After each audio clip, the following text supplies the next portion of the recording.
a spirit of death coming over the land. Now, God told Moses to tell his people, put a lamb's blood, a smear of lamb's blood over each doorpost, so that the spirit of death will pass over those.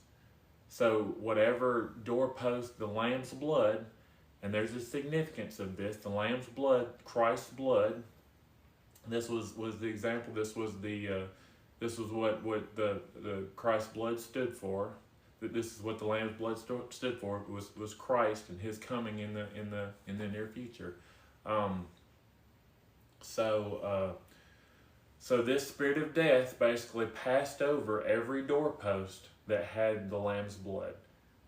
So it took the spirit, the life of each firstborn of every Egyptian throughout the land, including Pharaoh's son. This is where he caved and gave up the people. And then this, I think next you're supposed to read, which I got to read it first. But go ahead and look it up and get ready for it. Yeah, I think you are supposed to. Am I supposed to read that? What was? Because I already read that. Oh, okay. Yeah, go ahead and read that. Go ahead and read that now. Okay.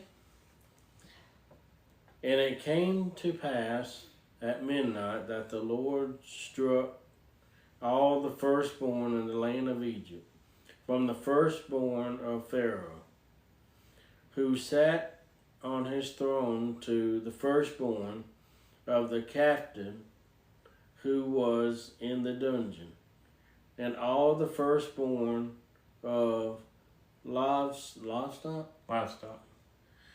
So Pharaoh rose in the night, he, all his servants, and all the Egyptians, and there was a great cry in Egypt, for there was not a house where there were not one dead. Okay, so see, when I'm going to tell you right now, when we don't do what God wants, when God wants something done, and he gives you a command and you don't do it, sometimes it can be really bad. And if God's speaking to somebody that's it's not an anointed one, but it's like they haven't given their life to Jesus, but I guarantee you there's people out there that God has spoken to, and it's like, you need to do this. Like, I'm asking you to do this. Then punishment comes, and that's exactly what came, and that's what caused Pharaoh to allow Moses' people to go, to allow God's people to be released.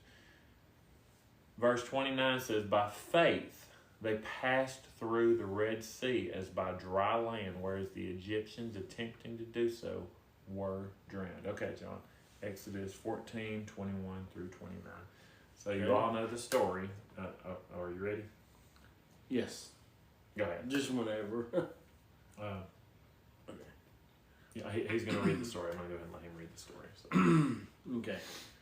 Then Moses stretched out his hand over the sea, and the Lord caused the sea to go back a strong east wind all that night, and made the sea into dry land, and the waters were divided. So the children of Israel went into the midst of the sea on the dry ground, and the waters were a wall to them on their right hand and on their left. And the Egyptians pursued and went after them into the midst of the sea, all Pharaoh's horses and chariots, thank you, and his horsemen. Now it came to pass in the morning watch that the Lord looked down upon the army of the Egyptians through the pillar of fire and cloud, and he troubled the army of the Egyptians. And he took off their chariot wheels so that they drove them with difficulties. And the Egyptian says, "Let us flee from the face of Israel, for the Lord fights for them against the Egyptians." Then the Lord said to Moses, "Stretch out your hand over the sea, that the waters may come back upon the Egyptians on their chariots, and on their horsemen." And Moses stretched out his hand over the sea, and when the morning appeared, the sea returned to its full depth, while the Egyptians were fleeing into it. So the Lord overthrew the Egyptians in the midst of the sea. Then the waters returned and covered the chariots of the horsemen, and all the army of Pharaoh that came into the sea after them. Not so much as one of them remained. But the children of Israel had walked on dry land in the midst of the sea, and the waters were a wall to them on their right hand and on their left. Okay, so as he just read, and you also know the story, so Pharaoh finally lets the children of Israel go. Then he regrets his decision, and he decides, we're going to go get them back. I should have never let them go. I'm going to make God and Moses pay for forcing me to let them go in the first place. So they go after the children of Israel and Moses, and they're, as Moses and the children of Israel, they come up to the Red Sea. It's like, oh my gosh, we can't cross here. It's too deep. It's way too deep. It's like Moses, what have you done? You've led us to our death. Whatever will we do? But Moses has faith. He knows God has a plan. So he holds up his staff, holds up his hand, and with God's power, he parts the Red Sea. And then there is two walls of water, and they literally are walking through the Red Sea, walking on the bank, on the bottom of the sea, where there's, besides the fact that the ground's wet, they're literally walking between two walls of water, because God has separated the Red Sea so that the children of Israel can cross and get to the other side, so they can get away from Pharaoh and his men, and they'll never bother them again. But what they also don't know is, yes, Pharaoh and his men end up going after them through the two walls of water. You had to have thought that some of them were like, this, I don't think this is going to end good. But they had to do what Pharaoh said, because they didn't want to face Pharaoh's wrath either. So they're confused. It's like, okay, we'll do this. Maybe everything will be okay.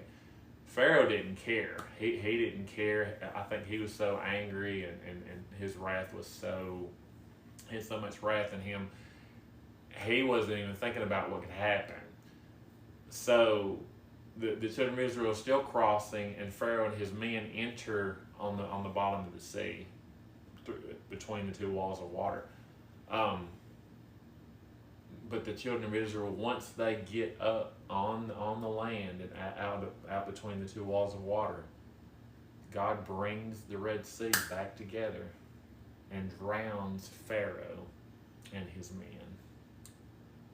That just goes to show you, don't ever go against God, because he is the Almighty. He is the Alpha and the Omega. He is the beginning and the end. He says when we live and when we die. He gave us life as a baby, put us in our mom's womb, and he's the one that will take our last breath when we go, unless we are either here after the rapture, or if we go before or with the rapture. So, the faith of Moses. I mean, you've seen this faith in through the story,